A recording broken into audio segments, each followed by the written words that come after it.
Thank you everybody for joining us again for Chamber Chat. We are very fortunate to be in person with Phil Sankin, co-owner of Caffe Appassionato here in Magnolia.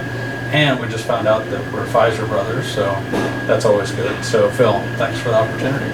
Thank you for having me. If you would, share a little bit about your story, how Caffe Appassionato got started, that type of thing. Well, we started in 1991, and it was a product of passion, really. Loved the product, coffee drinker for a long time, and thought, wouldn't it be nice just to create our own brand? And thought at the time Seattle would be the Napa Valley of coffee, and that is a credit to Starbucks and its origins here. And so anyhow, I linked up with one of our neighbors, Tucker McHugh. So we co-founded the company and actually started here with our first cafe in the heart of Magnolia, right there on Broad Street. Yeah. Wow. So what are some things that you say differentiate Caffe Appassionato from other coffee out there? Believe it or not, we were the first coffee company to introduce the concept of low acid coffee, so coffee that's easy on your stomach. And so that was a product of roasting at lower temperatures for much longer periods of time. So we ran contrary to where the industry was.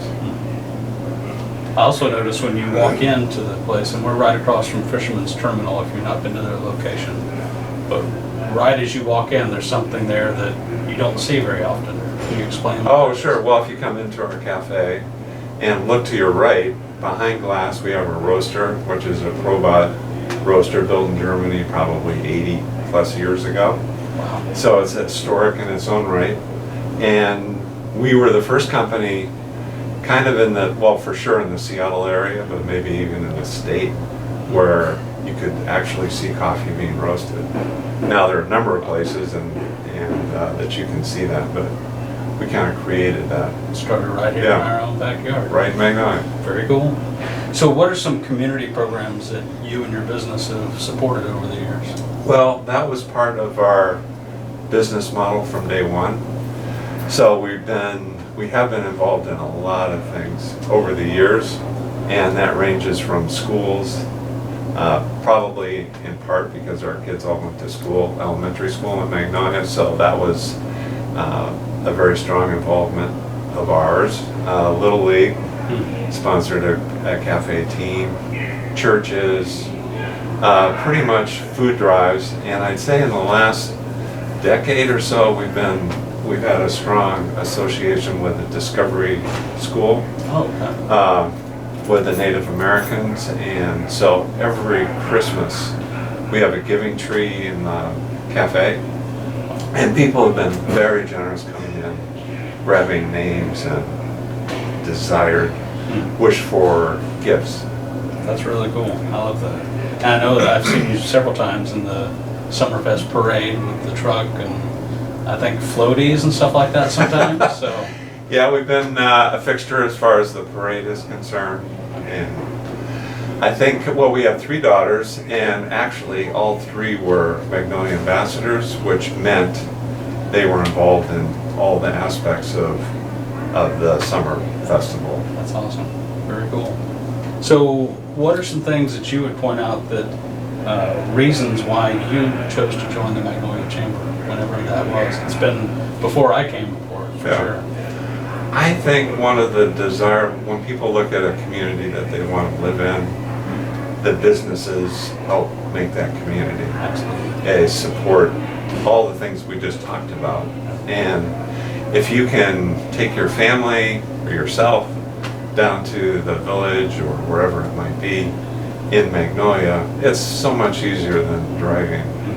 These days, especially if you want to go to Ballard, in the summer months, you'll encounter a bridge that's up and spend part of your allocated time for leisure waiting for the bridge to come back down. Right. You don't have that problem in Magnolia. So I think it just helps make a stronger community.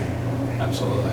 And we've benefited the Chamber as well as some of the other organizations that you mentioned numerous times. I've seen how Caffe Appassionato has supported us, events. So it's part of their DNA. It's not just something he talks about, it's part of their DNA. So if you would share, what are some fun facts about you or the business or your staff? Well, I have a Seahawks shirt on, and so for 5 years, we were the official coffee of the Seattle Seahawks. Really? And we were, I think our first year that we were there, I'm not gonna say it was coffee, but they went to the Super Bowl for the very first time.